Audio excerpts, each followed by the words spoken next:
एगो बात बताएं कि हम नॉर्मल एक्टर न रहनी, हम एक मेथड एक्टर हैं। ठीक।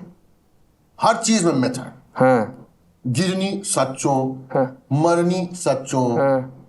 मार खैनी सच्चों। बात गड़बड़ाइल कहाँ फिर? चुम्मा से।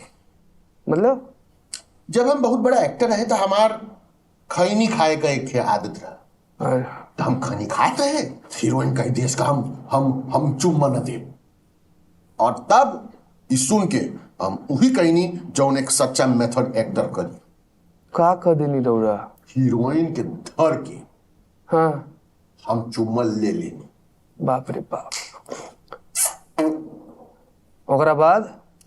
ओकरा बाद का बताई, पूरा सेट हमरे साथ मेथड एक्टिंग कैलस। पूरा सेट? पूरा सेट कैसे मतलब?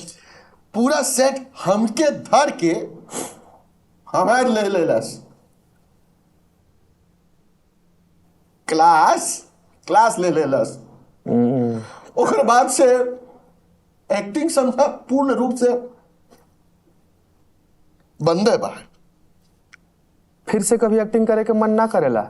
करेला हम मने में रखे नहीं।